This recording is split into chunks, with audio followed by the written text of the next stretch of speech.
So I am now joined by a very special guest, Grayson Rodriguez. Grayson was the 11th overall pick in the 2018 MLB draft by the Orioles, and he's the organization's number 2 overall prospect behind a guy named Adley Rutschman. Ever heard of him? Grayson, thank you so much. It's Thanksgiving Eve, so I just really appreciate you being here. Yeah, no problem. Thanks for having me on. I'm just even honored that you remembered who I was. Yeah, I interviewed you. It was like 2 summers ago for Delmarva and a little piece called Shorebird Sit Down. But I'm really appreciative that you came back on. But as far as interviews go, you have to done hundreds by now. Where would you rank the one that we did 2 summers ago?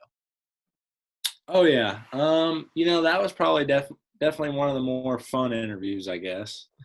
It's pretty laid back and relaxed. I remember going out there on the concourse. I think I was in my Crocs. Yep. So, but yeah, I mean, it was definitely a good interview. It wasn't a bad one at all. Absolutely. I tried to keep it fun. I didn't talk about like your spin rate or I didn't talk about like, a loss that you were coming off of or something. You kept it loose. I went back and rewatched it. And one of my favorite questions I asked was your socks with stirrups. You're a big socks with stirrups guy out there on the mound. Can we get an update on that? Are you still rocking the 70s and 80s style socks with stirrups out there? Oh, yeah. Yeah. Only in games, though. Practice, not in practice. Games, I kind of save those for games. But, yeah, I mean, like I said, I started doing that in high school. And, it was just something that I really liked. I kind of like a lot of old history in baseball. And so just that kind of classic look, I really like that. You're a big Nolan Ryan guy, right? I'm sure that probably had to play big into it for being a Texas guy. Yeah. I had some Nolan Ryan posters when I was little. I think the one I can remember the most was he was in a big trench coat and a cowboy hat and in his Texas Ranger uniform under it. But yeah, I mean, big Nolan Ryan guy. That's the best. So like when everybody else probably had like a Derek Jeter poster on their wall or something, you were rocking the Nolan Ryan? Yeah. Oh, yeah. Sure. Did you ever – the picture of him and Robin Ventura where he's got him in the headlock, did that ever make your wall? Yeah. We had one of those. For sure. It's fantastic. So let's talk about this year. It's been a weird time for everybody for sure. Coming into the spring, 2019, you had a fantastic season, which we're going to talk about a little bit. But when you're coming into 2020, before all this happened, like what were some of the expectations you set for yourself for 2020?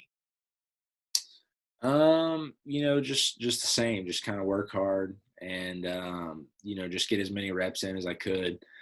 I know at the beginning of the year, definitely before COVID and everything, we had our sights set, on a full season, just like we normally would have. And, just staying healthy, that's a big thing for a pitcher to do is just to stay healthy, get his stuff done off the field, make sure he's doing what he does.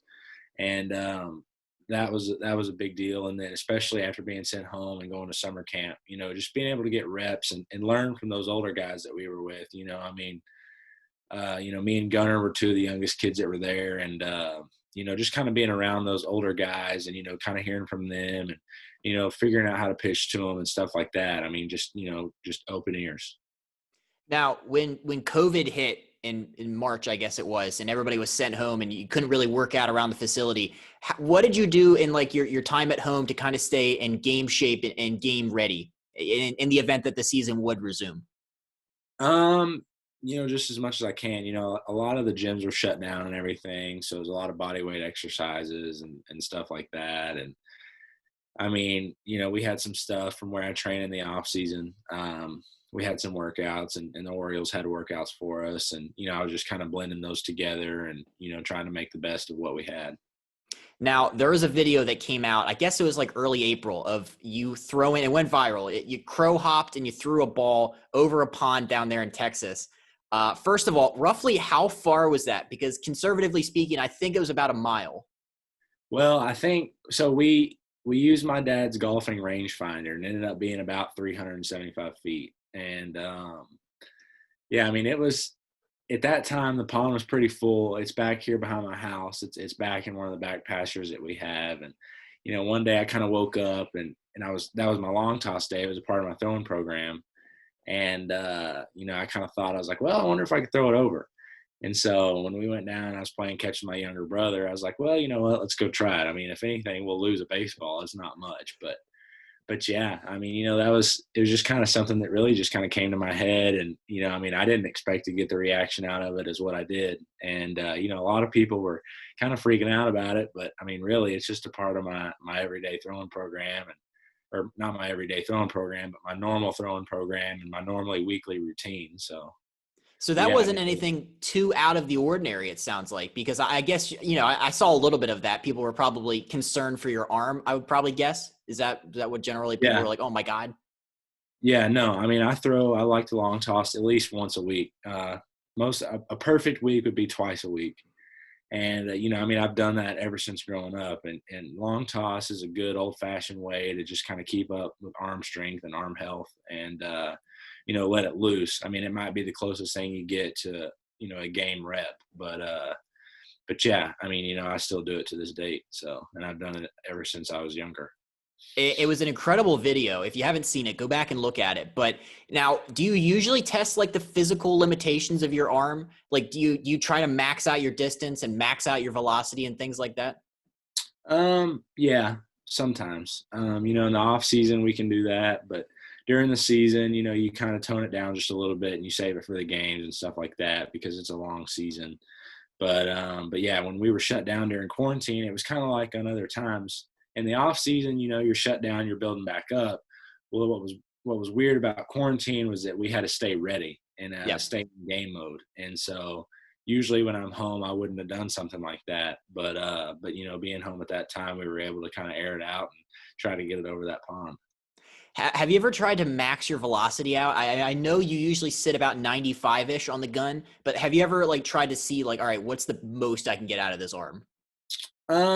Yeah, a few times. But really, I mean, I'm up there throwing just about as hard as I can every time, even though it doesn't look like it. And it's just all about control. I mean, if you just think about velocity and as hard as you can throw it, I mean, you don't know what might happen. But yeah, and it probably won't be a strike, but we're going to try to keep throwing strikes. That's what's important. Have you always been able to throw really hard? Because like there's some guys, like when I grew up and there's always one kid in like high school who throws like mid 90s and he's like the guy. Was that kind of the case when you were coming up where like you always had the ability to just rear back and, let it fly? Yeah, I mean, I really didn't start throwing the hardest on my team until I was probably 8th grade, freshman year. And then, growing up in the summers and everything, I mean, I played on a lot of great teams. And so I wasn't always the best pitcher and I wasn't always the best Wow. hitter. And, just, I guess it just kind of developed a little bit later. Now, I think when we talked last time, you said you were signing autographs in high school. That's one of my favorite things I remember from that conversation was that you said that there's people coming up to you, probably little kids, but I'm just surprised to hear that you weren't even the best player on some of your teams growing up. Was that the case for a while, or did you reach a point where you're like, all right, I mean, I'm pretty good? Probably when I got into high school. Yeah. When I got into high school, that was kind of when I started separating myself. But, growing up, my parents' thought process about baseball and everything was I don't need to be the best one on my team. That doesn't make anybody better.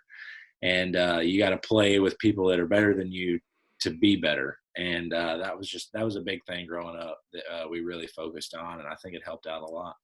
Did you play other sports in the winter? Were you a basketball guy? Like, were you just baseball? Were you travel ball? Or like, did you try to mix it up to make sure your body was like well-rounded? Yeah. So I did track and I did basketball when I was in middle school. And then when I got into high school, I just went straight baseball. And, I knew I really wasn't going to be any good at basketball. I didn't hit my growth spurt until about my 8th grade freshman year of high school. So I wasn't the tallest either, but yeah, I mean, I just went straight baseball starting in high school.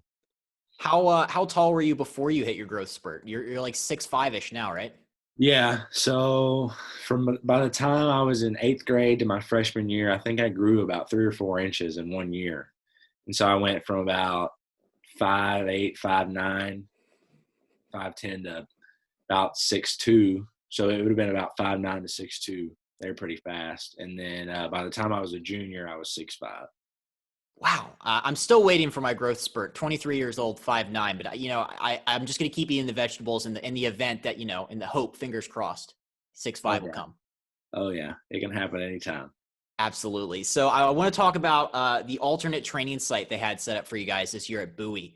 I've talked to a lot of guys. Everybody said it was just kind of like, a lot of time in your hotel room, and kind of the only interaction you had with other guys was out there on the field.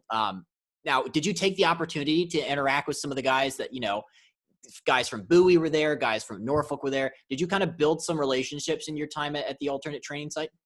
Oh yeah. Yeah. I built a lot of relationships. I really didn't know any of those guys there. When I got there, I only knew a handful of guys like DL and Zach Lowther and, just a few others. And really all those guys from Bowie and Norfolk, I really didn't know many of them. And, even guys from the big leagues at times, but, we were really able to develop a friendship and stuff like that. And I was able to get to know those guys. And, they really helped me out with a lot of things because, like I said, I was the youngest pitcher there, and being able to look up to those guys and everything. I mean, they did a good job of, just kind of showing me the ropes.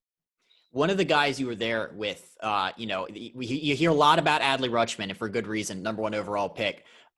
He was there with you in the alternate training site. Also, play with him for a cup of coffee in Delmarva. How comfortable are you? Like, did you work with throwing to him then, and obviously at Delmarva? Like, how comfortable would you say you are working with Adley behind the plate?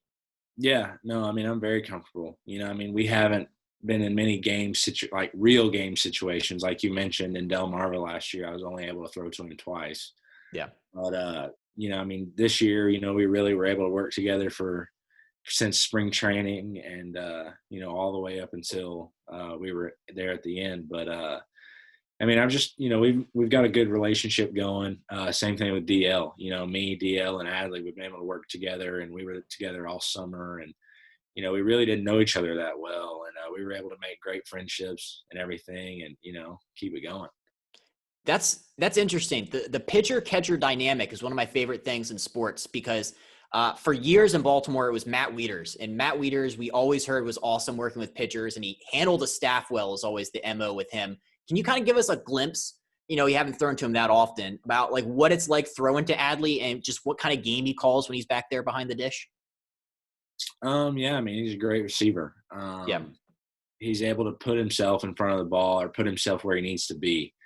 There's not very many balls that have gotten past him. And, me and DL, we're more of power pitchers. And so we're not as fine as we try to be with our off speed. It's not always exactly where we want it.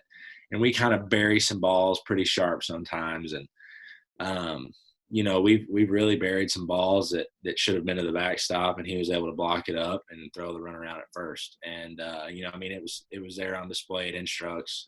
There were some times where I throw some balls in the dirt and I'd get swings and misses. Mm-hmm. And he was able to block them up, stay in front of them. And, it's a big confidence booster too, when you got somebody behind the plate like him. Now, when you have somebody like him who has the ability to kind of stop basically everything coming his way, does that mentally for you, does that give you a little bit of an edge that's like, all right, I know I can, if I spike this curveball, I know he's going to get it. So does that make you like, make you want to throw things a little bit more often than you would with other guys? Yeah. Like I said, it's a big confidence booster. Yeah. You might have a guy 0-2 and you've got a runner on third base and with 2 outs. And so normally you'd want to bury that pitch in the dirt, but there being a runner on third, you don't want him to score. And we're able to do things like that. We're able to pitch how we want to in different situations. And it's a game changer. It's a great thing. They have like advanced stats now for like framing pitches, which they didn't before. This is kind of a recent thing. Is like you can track how well a catcher frames pitches. I'm not sure if that's something that they've talked to you guys about in the minor leagues, but just in general, not just with Adley, but for every catcher you've worked with, how important is it for him to be able to just kind of move that glove over just that extra like half inch to get you that corner of the strike zone?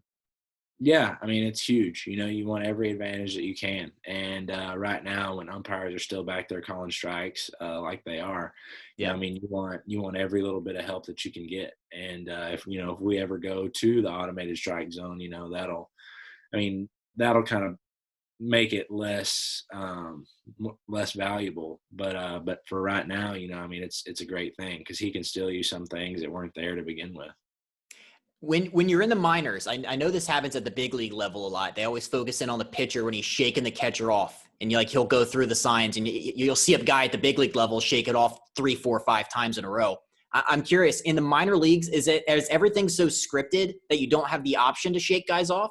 Or when you're out there on the mound, can you still be like, nah, I don't want to throw that? No, I mean, it's completely up to us. I mean, he does a good job of knowing how we like to pitch. And, we're on the same page a lot. I mean, and really, to me, it doesn't really matter. Whatever he wants to do with, I'm fine with. And of course, if he throws something down and I want to shake it off, I'll shake it off and do what I want to do. But and sometimes we'll fight back and forth. But I mean, it's all good fun. But no, I mean, there's not a lot of times where I'm shaking him off. We're always on the same page. Yeah, no, that's good. I always see that, especially in like the World Series or like high pressure moments. They'll focus in on the pitcher, and he'll be taking like an extra like 15, 20 seconds. Just the catcher's putting the signs down, and he'll just shake it off the entire time. You've never had, or have you ever had like a moment where you've shaken off probably 2 or 3 in a row? Yeah. Or does the catcher just come out at that point? And you guys just talk about it. Yeah, usually if you shake 2, if we shake 2 or 3, they'll come out and talk. But a lot of times they're fake shakes too. So even if a pitcher's shaking off a catcher, it's because the catcher's wanting him to shake him off, and just to kind of throw the hitter off just a little bit and make him guess a little bit more. I want to talk about mound visits. I'm so curious obviously you can't tell us like exactly what you guys say, but speaking in general sense, like when a pitching coach or the manager comes out to the mound, and let's say you got some guys on, and hypothetically, I'm not saying you do this, but I'm just saying in the event that you're having a little trouble with the command, I've always heard that like the first pitch after the pitching coach leaves is always a fastball. Is that the case where he's like, all right, let's try to get on track. Let's fastball. Not necessarily. Okay. Yeah, I mean, it's just whatever. Usually it's pre-decided, or it's decided in that meeting what we're going to throw. So a lot of the times the catcher won't even put down a sign, but I mean, really it's just whatever. It depends on the hitter and all that. How effective are like those mound visits? Is it more just like you need a break, or does the guy actually tell you like information that you think actually helps you get the batter out? It can go both ways. For me, it's a time for me to vent. So, me and Adley, we can get on the same page if we're a little bit different. And, if the pitching coach sees something from the dugout, whether it be in our mechanics or how we're attacking the hitter, he can come out and he can give us feedback. And then, sometimes it can even be, he'll walk out there and he'll be like, hey, what are you eating for dinner tonight? And, I mean, just to give you a little break or a little breather and, just to kind of reset yourself mentally. And, but yeah, I mean, really it can be anything. That's funny. I went back and I was watching, you were at the 2019 MLB AllStar Futures game. You came out there in the 8th inning, you had a guy on, and I'll ask you about that in a second. But I think it was like 2 batters in, the pitching coach, or I guess the manager, came out to the mound. In that situation, like, you don't know who that guy is. Like, that's a futures game. It's an exhibition. Like, was that an instance where you're like, hey, what are you having for dinner tonight? Or is that actually like giving you some stats and information? Can you think back to the All-Star Futures game? I mean, we came out and we kind of developed our plan of how we were going to attack the hitter with the runner on and everything. And, just to kind of get a ground ball and, just to kind of gather oourselves a little bit and think, because, during a game and tight situations, the game can really speed up on you, and you got to do your best to slow it down. And, we went out there, and I can't remember exactly what was said, but I mean, we were able to get on track and get out of the inning. Absolutely. 11 pitches. You came in there. Was it a little weird? You came in there with a guy on second base already as a starting pitcher. Like, A, was it weird coming out of the bullpen, and B, was it weird coming in a not clean inning? Yeah, so that was my second time to ever come out of the bullpen in professional baseball. First time was when I was in the GCL in rookie ball after I just gotten drafted, and we had a guy on a rehab assignment. So of course I was going to be the second pitcher out, but yeah, I mean, that was the second time I'd ever done that, and coming out with a runner on first base, that was really the first time that was kind of showed like to the baseball world, I guess, on TV. But But yeah, I mean, it was different. You got to come in and, you just got to treat it as if, you just gave up a first pitch double and, just kind of fight back, battle back and get the outs. Now, we talk about the All-Star Futures game. Was that experience just an awesome time for you? It was in Cleveland. You're with a bunch of like the top prospects in all of Major League Baseball. Do you look back and you have awesome memories of your time at the Futures game? Yeah, it was a lot of fun. Most of the memories are from the celebrity softball game that we got to watch. But, seeing all those people out there, that was a lot of fun. And it was different. But, it was also rewarding to kind of be put on that stage and, to be in the same room with some of those other guys. And, it was a lot of fun. It was fun to go out there and compete. I went back and, like I said, I was watching some of your pitches from that. I think a couple of times, I don't know if, do you have a quick pitch in your arsenal? When you have a guy on base, do you have some pitchers they have Johnny Cueto has like 1,000 different quick pitches. Is that something you have in your arsenal where you're like, I have my regular, come from the stretch, but then I can also speed them up and throw them off? No. I have the same one. Okay. A lot of guys in the stretch, some pitchers will have a high leg kick like they do in the windup. And others will have a smaller leg kick. But me, I just have what they call a load and go, a slide step. And growing up, I played catcher a little bit, in Little League. And it was always really frustrating when a pitcher would be slow to home plate and the runner would steal and it was hard to throw him out. And so even now, even though obviously I'm as far away from a catcher as you could be, but I guess it's frustrating for the catcher to have a slow pitcher up there. And as a pitcher, and if you have someone on, you want to give your catcher the best chance to throw the runner out. And so with me, I always like to be quick and try to be fast, but not too fast. You still need to stay under control. But, just trying to give the catcher a chance to throw that runner out.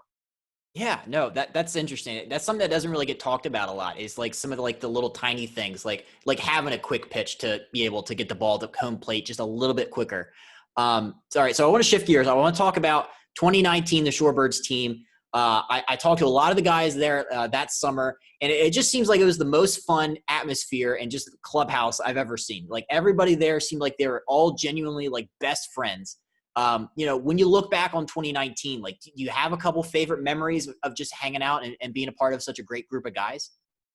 There was a lot. When we clinched in West Virginia, that was a lot of fun. I've never been a part of something like that. And, that was really a lot of fun. We had a great year. And then, that was just my first year of being in full season baseball and more of a professional baseball atmosphere. And that was a lot of fun. And, the bus rides, those weren't really fun at all. Those are some bad memories. But definitely, playing in the games and stuff and just being in the dugout, hanging out with your buddies and stuff, that was a lot of fun. That's South Atlantic League. I think I read that that's the longest bus rides of any minor league. You're going 15 hours. What's the longest, worst bus trip in the South Atlantic League for you guys? I think for us was on our schedule that year was when we opened the season in Lexington, Kentucky.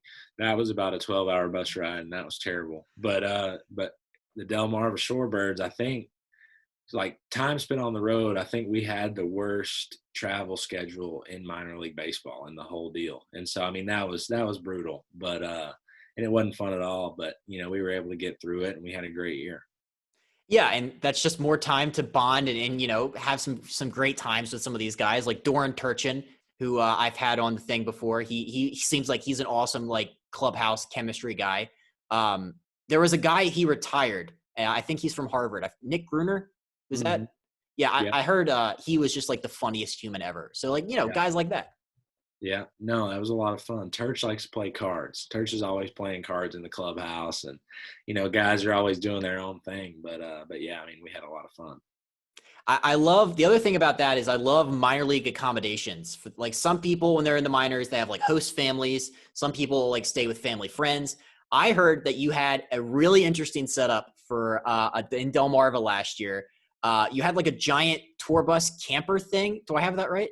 Yeah, so I have a fifth wheel travel trailer, and it's a 42-foot long camper, and it's something that you would take to the beach or to the campground or something. It's like an RV, but I'm able to pull it with my truck, so it doesn't drive itself. But yeah, that's what I stay in. That's what I stay in during the season. It's mobile, and I don't have to worry about any apartment leases or paying hotel rooms or anything like that. So it's a lot of fun and it's nice. And during hunting season, I get to use it too. So Wow. Just 42 feet. That seems like it's a lot of trailer. Like, yeah, is that a lot of trailer? I'm not, I'm not a trailer guy. yeah. I mean, it's not as big as an 18 wheeler, as long as an 18 wheeler trailer, but it's pretty close. It's like driving an 18 wheeler around. Did you ever have like poker night or just like have like some of the guys come over? You guys, your off days are kind of few and far between, but did you ever have chances where you'd have some of the guys over? Every now and then. Every now and then I've had some buddies over, but on most of our off days, we were either traveling or we were at the golf course. So Yeah, like I asked like a lot of the guys, I'm like, oh my gosh, off days, you just go to like Ocean City and have a great time, and most of them are like, no, I mean we're usually in transit. yeah. So all right, so 2021, shift gears, and I have a couple more things I'll let you run. Appreciate your time. There's a lot of expectations, not only for guys like you, but for a lot of these other top prospects in the organization.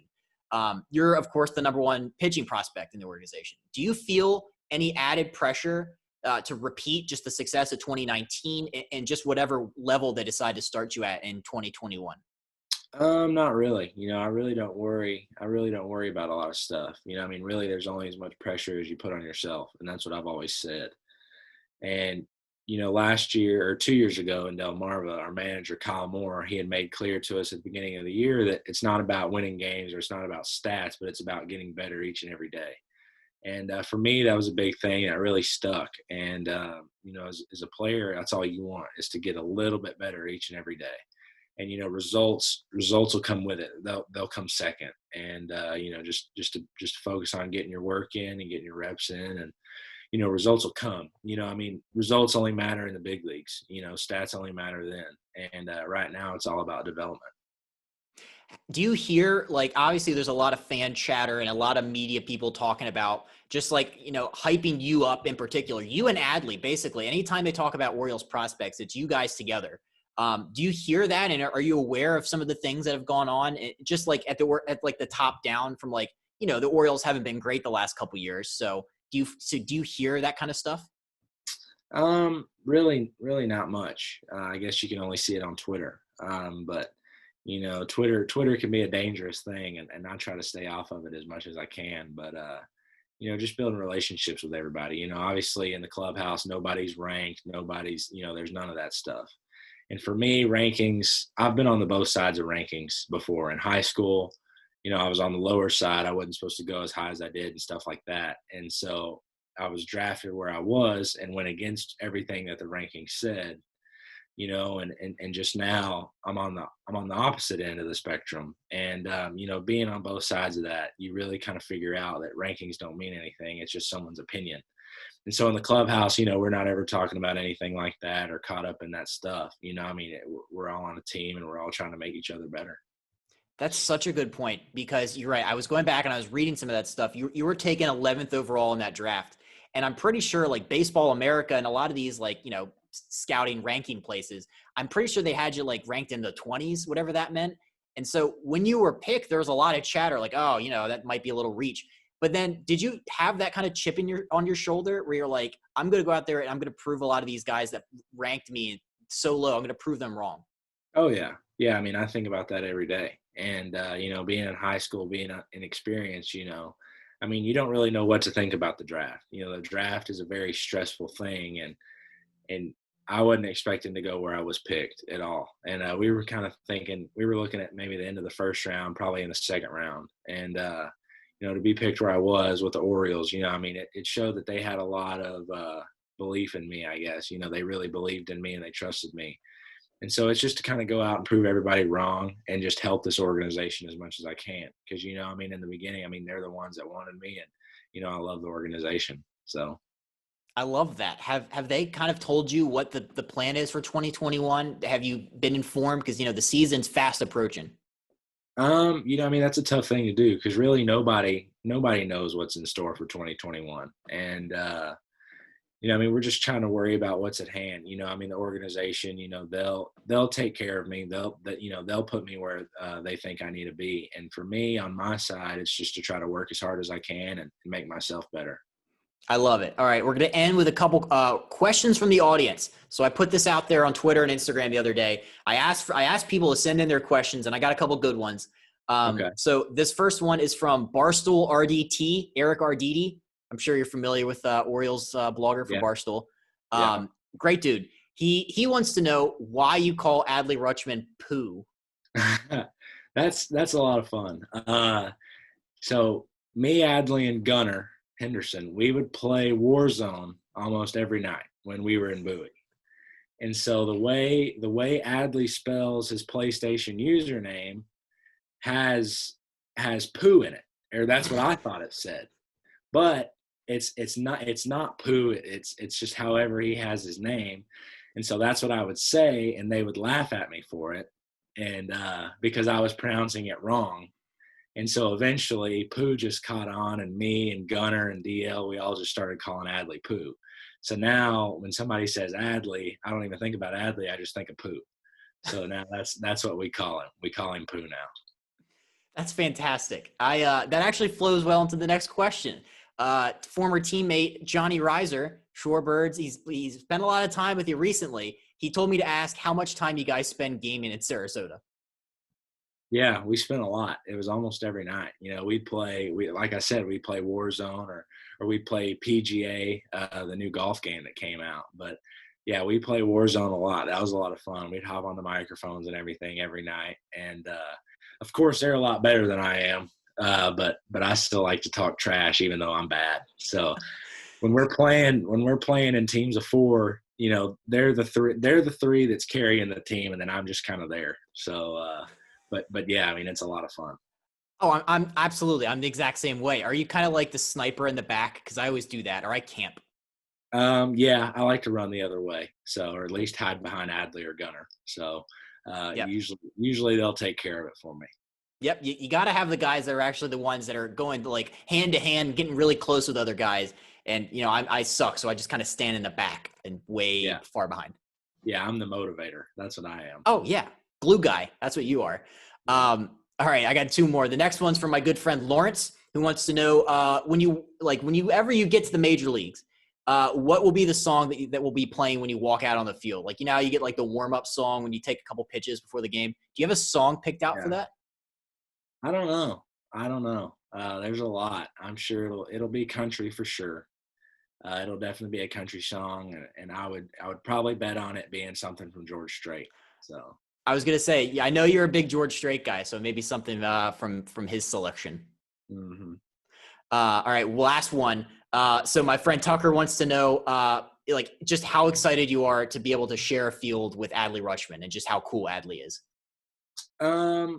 Well, Adley's Adley. Adley's Pooh, and sometimes Adley's all hyped up, but really Adley's not that great. He's just another person.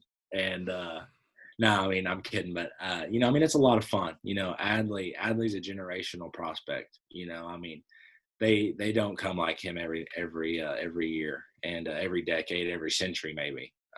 He might be the next greatest player that we see in this game. And I mean, it's a lot of fun to get to take the field with him and throw to him every 5 days. I mean, it's just really something to look forward to.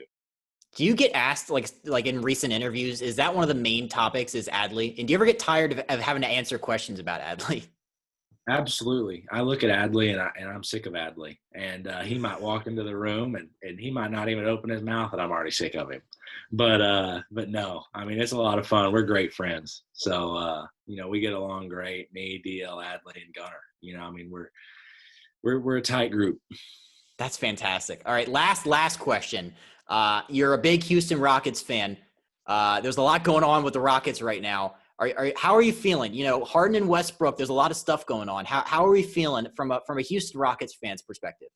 I don't know. It's tough. I sure don't want to see him leave. I mean, it almost killed me when we traded away DeAndre Hopkins with the Texans. That almost put me in my grave.